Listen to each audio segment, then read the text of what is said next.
Hey guys, welcome to a real quick stash report. It is the 14th of August, 2015. And as we've mentioned, the last 4 or 5 videos now, Japan is closed. It is the summer holiday over there. Everybody's on vacay until Monday, so we don't have a lot to talk about. But there were a few things that have occurred this week that, why not? Let's kick out a quick 5-10 minute video. First up, Revell today finally sort of updated their website. It confirms what we told you in the August release video. The August kits are going to be the U.S. distribution of the Revell of Germany BMW i8, the 1980s Ford Ranger F-150 4x4, and the 29 Ford Hot Rod 2-in-1. The 29 Ford Model A is going to be 149 pieces. So many extra parts there because you're going to get choices of frames, of course, to do the high boy and the low boy. There's at least 2 intake choices, a couple different steering wheels, as well as there being different headlight styles for the low boy and the high boy. At this point, because it's already almost halfway through the month, these kits from Revell are going to be out next week, maybe the week after. So you have like 7 to 10 days to wait on them. Usually, we give you a whole month to think about it, and, not so much around this time. The reason I was saying updated with sort of a negative tone to it is the fact that right now, the 29 Model A Hot Rod is currently listed under Snap-Tight Aircraft as far as how the website is organized. I don't know who's in charge of their electronic media over there, but it's not somebody who knows how to use a computer, clearly. So the other 2 things we have to talk about, there were 2 reissues of some Fujimi kits. They're considered to be new because they've been reboxed into the Toge series. They're not new at all. They're actually quite old kits, as well as the B-Max Chevy Cruze. Now, I know a lot of people have been waiting on the Chevy Cruze for a long time. It was supposed to come out last year. Then there was a whole licensing fiasco with General Motors about it. That kit is in distributors now. Really, the only reason right now we're not talking about it this Friday being a brand new kit release is because Japan is on vacation. What a great plan that was. Of course, B-Max being out of Macau, they're in China and they're not on vacation right now, so they don't care. But the kit is in the hands of distributors. It'll be a matter of time. If you're getting your kit through Japan, like most of us are, it has to go from B-Max to Aoshima and then out from there. Of course, Aoshima, Fujimi, Hasegawa, and Tamiya are also all on vacation. So sometime next week, I'm pretty confident we're going to get those kits in. They've been showing the completed kits with the completed box arts and everything the last couple of days on their Facebook page. So they're done, they're shipped, they're in distributors. It's just a matter of literally days till they come out. Like I said, if you're waiting for it out of Japan, chances are those days are going to be next week. At least one Hong Kong vendor I looked at, which, is more or less across the bay from Macau, in a technical, geographical sense, is still showing like the 26th, which is actually the middle of the week after next. So we'll see what goes on there with that. The reason I'm bringing those kits up, however, are that Autocolor, which is another Macau-based decal manufacturer, has made 4 sets of decals for it, and these are going to be very, very limited edition sets. As of right now, before I could even tell you about them, and these just came out on the 11th, so 3 days ago, 2 of them have already sold out of Hobby Easy, which is a major Hong Kong vendor. Chances are they probably will pop up on eBay here and there. Be prepared. You're probably going to pay a hefty little increase on them because of how limited edition these are. Know that these decals are $25 a set. If you're paying more than that or significantly more than that, be aware that you're getting screwed. I guess limited edition, limited edition being what it is, it's probably a run about 500 per decal sheet, which is not that many to go around when you start talking in the terms of globally. However, maybe they'll run some more off. They won't be as limited as they are right now. But anyway, what I want to do is show you the decal instruction layouts for these 4 kits. These are from Hobby Easy, because so far they're the ones that have decent pictures of them. There are 4 sheets here. This one is for the Aeon Luke Oil team. These are all 2012 races, because that's basically when these cars were running the World Touring Car Championship. This will make you the Shanghai Grand Prix, the Japan Grand Prix, the Portugal Grand Prix, and the Hungary Grand Prix.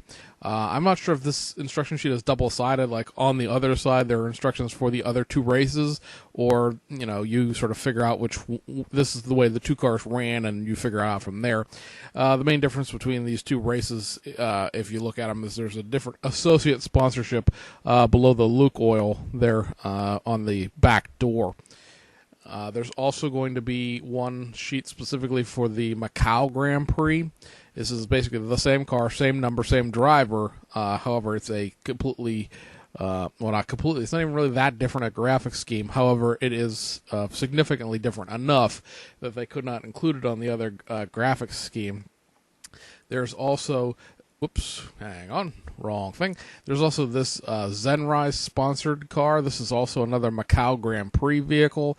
This is a very interesting decal sheet in the fact that it doesn't really show it very well on this layout. However, both sides and the top are complete wraps for the entire car, because underneath the Zenrise logo is a red and black rising sun. It's meant to be looked.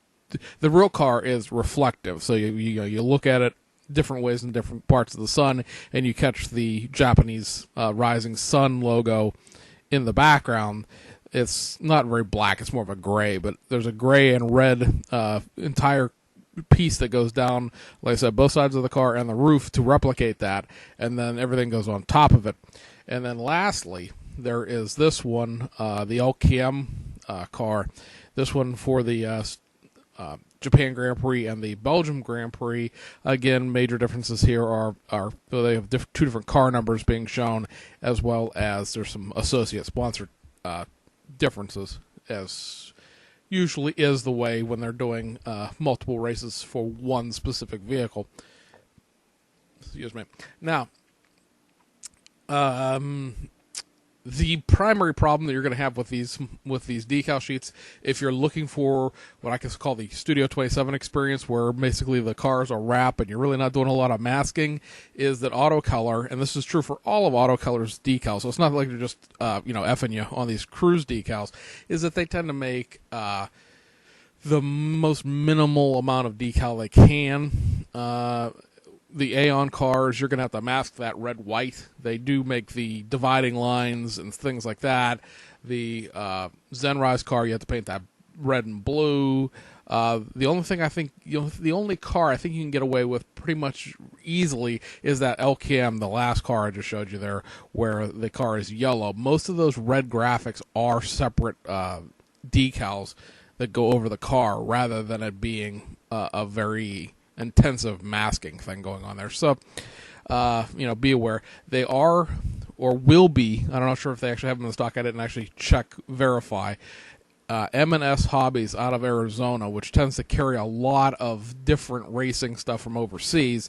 Beware, you will pay the U.S. prices for a lot of stuff. Your Fujimi GT3 kits at M&S are going to run you like $40, which is probably somewhere in the neighborhood about $5 to $7 more than it will cost you to import a single kit from Japan.